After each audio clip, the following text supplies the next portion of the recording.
ମାନେ ଆମେ ସନ୍ଧ୍ୟାରେ ଆସି ପହଞ୍ଚିଗଲୁ ଘରେ। ମୋ ଭାଇ ଦେଖ କ'ଣ କରୁଛି। ଚିକେନ ସୁପ୍ ବନଉଛି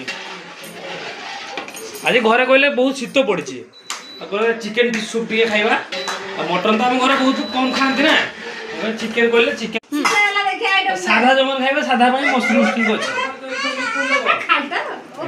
ଏମିତି ଆଇ ହଁ ସେଭେନ୍ ଷ୍ଟିକ୍ ଏଇଟା ବନା ହେଇଛି ତା ଲିକ୍ୱିଡ଼ ଅଛି ଏଠି ବ୍ରେଡ୍ କର୍ନ ପଡ଼ିଛି ସବୁ ବନା ହେଇଛି ବର୍ତ୍ତମାନ ଛଣାଯିବ ତେଲରେ।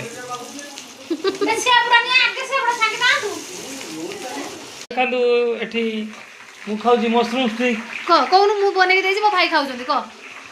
ମୁଁ ଦେଇଛି ମୋ ଜିଜୁ ଖାଉଛନ୍ତି ଦେଖନ୍ତୁ ବଢ଼ିଆ ଟେଷ୍ଟ ଅଛି ଭାଇ ଭଲ ଟେଷ୍ଟ ଅଛି ନା।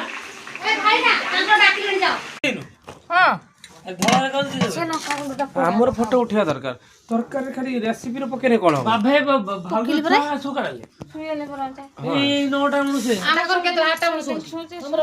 ତୁ ଆମର ଏକୁଡୁ ଗା ବାପା ବାପୁନ ତାହେଲେ ଭଲ ସୁପ୍ ବନେଇଛି। ରୁଷିଆ ତମେ ଯେବେ ଖାଉଛ କେରକ ଲାଗୁଛୁ। ସୁପ୍ କେମିତି ହେଇଛି ସମସ୍ତେ କୁହ। ବଢିଆ ହେଇଛି ବହୁତ ବଢିଆ। ମୋ ପାଟ ଖଣ୍ଡେ ଓଦା ପାଇଲା।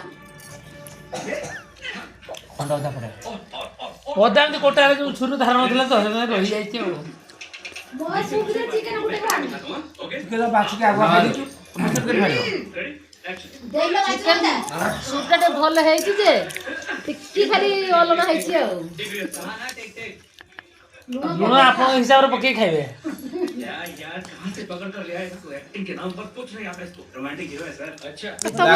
ତମର କିଛି ଅଫସୋସ ନାହିଁ। ଷ୍ଟିକ୍ ଗୁଡା ଯେ ଖାଉଥିଲେ ବଢିଆ ଲାଗୁଥିଲା। Mushroom stick first class. ବୋଉ କେରକ ହେଇছিল ଭଲ ଅଛି ନା। ବଢିଆ ଲାଗୁଛି କେତେ ସୁନ୍ଦର ବଢିଆ ଲାଗୁଛି। କହିଦେଉଛି ସବୁ ଖାଇଦିଅ ମୋ ଛୁଆଟା ନେଇକି ରଖିଲନି ଗୋଟେ। ତ ରହୁଛି ଜୟ ଜଗନ୍ନାଥ।